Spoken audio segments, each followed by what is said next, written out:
Good afternoon, everybody, and welcome to a review of Gushing Over Magical Girls. Now, we're on episode 9, by the way, and I gotta say, can we all agree on this? Gushing Over Magical Girls is a top 5 anime.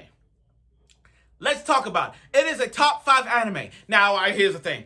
I'm not saying it's better than Solo Leveling. I'm not saying that. I'm not gonna say that.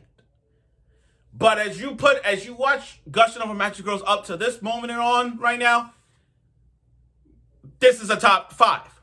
This belongs in the top 5 anime of winter 2024. I mean, besides, it's like they take fan service and makes it a developmental establishment for these girls.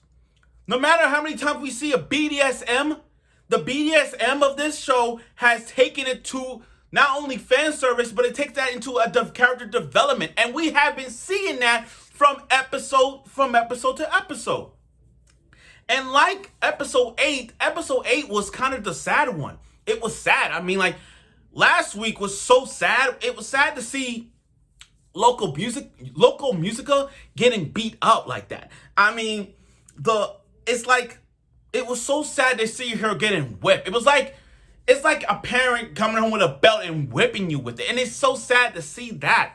Now, they took a simple abuse of this one.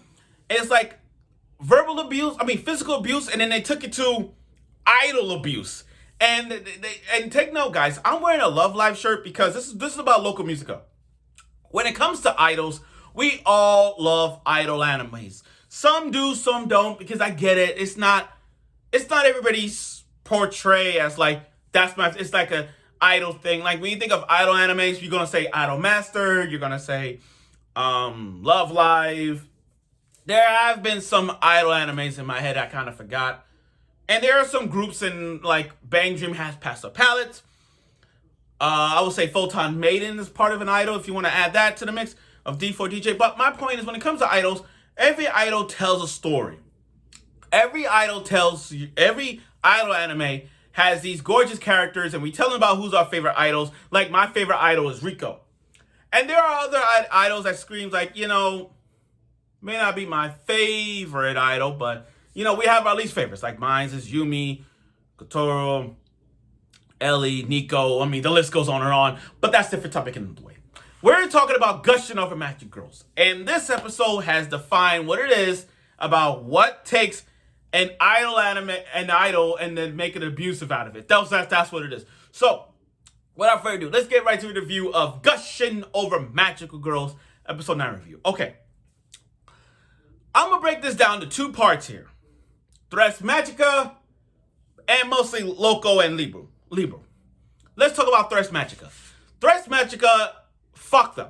Those 3 are just training their ass off. For the last 2 episodes, this episode and this one, they have been training. All they're doing is just training. They train to figure out what weapon Shio should have. I mean, you got the yellow one with the gauntlets. You got Magenta with her pink staff. But what's Sayo's weapon? Sayo doesn't really have a weapon, guys. I mean, look, all she does is take water, transform into an ice, and make it to an ice sword. But she don't have a magic weapon. She needs a magic weapon. Now, these 3, I see what they're going to do. It's mostly like Sailor Moon's effect. They get a weapon, and then they're going to transform, and they're going to have new outfits, new merchandise. That's what they're going to do. So I'm looking at this, and as funny fan service as it was, especially that moment where they got to the hot springs and they thinking about what happened where the yellow one was sucking on Sayo's nipples or whatnot. And it's that meme. It's that yellow magic girl meme. She's like, it's that fucking meme. So that she grabs Sayo's boobs and then telling Magenta to grab the yellow boobs and just abusing her tits. They're abusing Sayo's boobs. That is the funniest thing they did to her. Now, aside from that, let's talk about the team of Loco and Libu. As friends, these 2 put on a show. A 3v2 fight. These 2 put on a show. Their teamwork is so good that you got Loco using musical notes and just tacking them with it. And Lubu's magic, we found her debut of her magic is basically Shikamaru.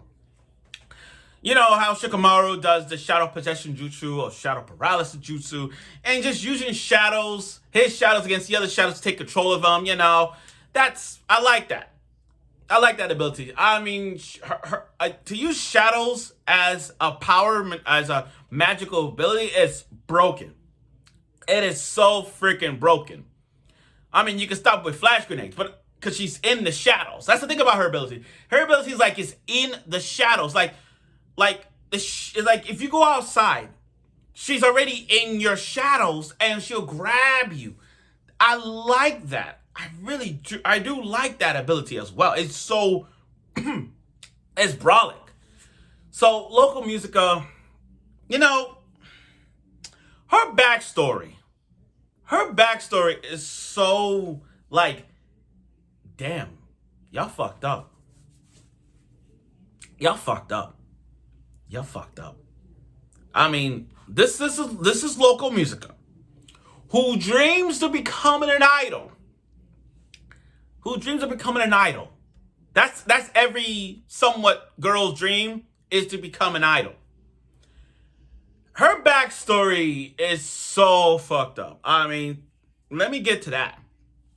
So, the battle between these was spot on. And I loved it. I mean, yeah, we got some fan service moment where Kiwi was on top of Brazier on top, and we got to see the truth about her ability, Libru's ability.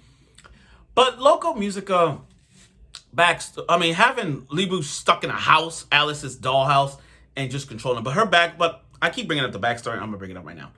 So we all know Local Musica sucks. She sucks at singing. Last week I said close our ears because she's gonna scream. I mean, she's gonna break our eardrum, make our eardrum bleed out because her singing sucks. But she wants to make people smile as an idol. I get that. So when she was in karaoke with a friend, she sang like, yeah, I love music, I love the idols, like that. And that singing broke the ears. Like, her friends like, yeah, doubt her. And even her mom, her own mother doesn't want her, she knows her singing sucks. You could tell by her friends, you could tell by her mother that they were like, they don't want to tell no one. They didn't want to tell her, your music sucks. You singing sucks. You can't sing. And I get it. They don't want to tell her. But what's worse about that was that her friend, Liber, all this time she been using people, her shadow to control people and having her like, yeah, music, go. It's like she been throughout this time, she was just controlling people. She'd be using her shadows to control the people to have an audience for Local Musica. Just because Musica can sing. We all know she can't sing. And that's messed up. That's the messed up part about it. I'm like, damn. All this time, you were just being a setup. All this time, you just couldn't sing all along. You just felt like, damn. You see? That's messed up in a way. That is so messed up. And what's better was not Threats Magic. The point was Brazier made her like, okay, here's the deal. I'm gonna destroy Libra inside this house. Because that was a good teamwork they did. I like the teamwork they did where they used Alice's doll as flash grenades to blindside Libra and have her stuck to the house.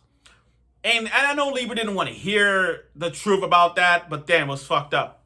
Now we got this whole thing where Libra was like, okay, take off your clothes.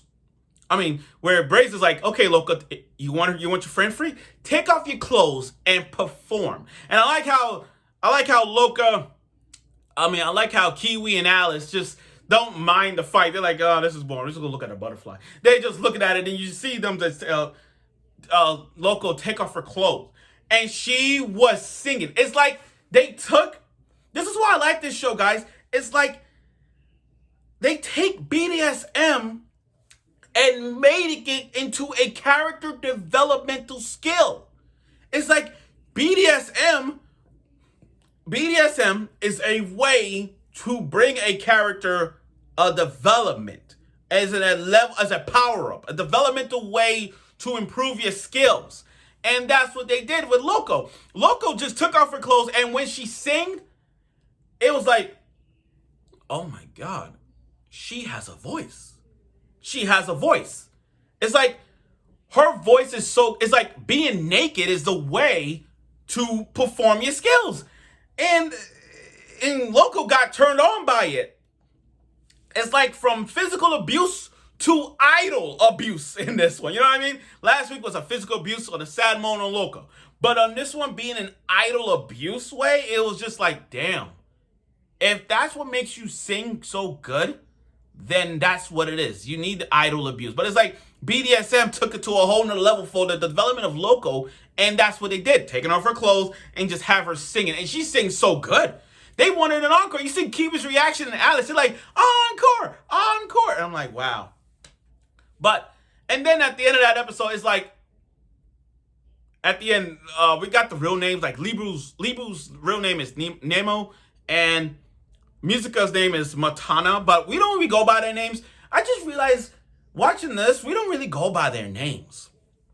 We don't go by the names. I think because some names are so iconic and kind of regular to people. It's so like, you don't have to say their names. Like Loco Musica is kind of like straightforward name. We don't go by their true identity names.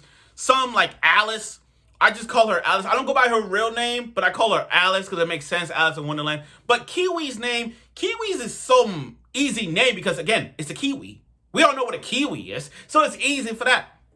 But I like how Musica at the end said, okay, that's it. We're going to join your team. Right off the gate. And a cliffhanger like that was like, we're going to join your freaking team. So now it's like, wow, Brazer's leading this team charge. She's leading the team. She might actually lead team them better than Sailor Moon's team. I mean, think about it. Sailor Moon got 5 Sailor Scouts. Now with Brazer, Alice, Kiwi, Loco, and Libru. Yo, that's the squad right there. That's the squad right there. Yo, that's a fucking squad.